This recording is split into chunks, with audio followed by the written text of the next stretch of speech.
Bonsoir à toutes, bonsoir à tous. Un drame passé inaperçu à la Marche-sur-Saône. Un couple a été découvert ce matin sans vie à son domicile. Vraisemblablement décédé depuis plusieurs semaines, c'est un voisin inquiet de ne plus avoir de nouvelles qui a donné l'alerte.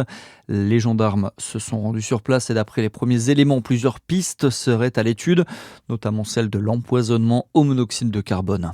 Le groupe Bell met le paquet pour imposer un de ses fromages iconiques sur le marché américain. Le groupe jurassien vient d'investir 200 millions de dollars pour la création d'une usine de Babybel dans le Dakota du Sud. Objectif, doubler son activité sur place et réussir à produire 20 000 tonnes de mini Babybel par an dans les prochaines années. Coup dur pour les salariés de la société Fralsen à Besançon. Ils ont appris aujourd'hui que leur entreprise était placée en liquidation judiciaire. Décision rendue par le tribunal des activités économiques de Lyon. La société spécialisée dans les mécanismes d'horlogerie était en redressement depuis 2025. En tout, 63 salariés devraient perdre leur emploi. Les habitants de Chalon-sur-Saône parmi les plus dépensiers en termes d'électricité pour se chauffer en France. C'est le bilan de l'étude publiée lundi de Voltalis, entreprise spécialisée dans le suivi de la consommation électrique. En se basant sur la consommation d'électricité de plus de 240 000 clients de 34 villes françaises, dont Chalon, équipés d'une solution de pilotage de la consommation dans des logements de 90 mètres carrés. Et si la météo et les températures ont leur importance quant à notre consommation de chauffage, d'autres variables sont aussi à prendre en compte, Lina Silimoussa. Oui, effectivement, telles que la performance énergétique de nos logements ou encore notre capacité à ajuster notre consommation.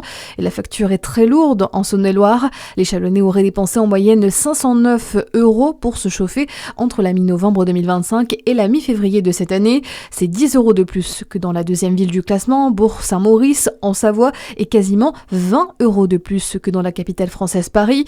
Et les variations sont frappantes, en toute logique aussi entre le nord et le sud de l'Hexagone. Quasiment 200 € de différence sur la facture selon Voltalis. En cause le climat plus chaud, oui, mais aussi des disparités structurelles comme le choix de l'isolation. Le chauffage qui représente jusqu'à 60% des consommations d'énergie d'un ménage en France. Plus globalement, cet hiver, les Français auraient dépensé en moyenne 415 € pour se chauffer. À noter que le simple fait de lire sa facture ferait économiser 3 à 5%, assure Voltalis. Dans l'actualité, également, Volodymyr Zelensky attendu à Paris. Demain, le président ukrainien sera reçu à l'Elysée par Emmanuel Macron. Au menu des discussions, la guerre en Ukraine et les moyens visant à renforcer la pression sur la Russie. Les deux dirigeants se pencheront notamment sur le cas de la flotte fantôme russe.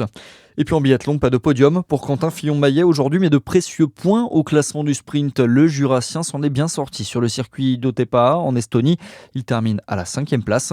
Notez aussi la belle course d'Oscar Lombardo. Le doubiste termine à la 8e place. C'est tout pour l'essentiel de l'actualité. Bonne soirée sur Fréquence Plus.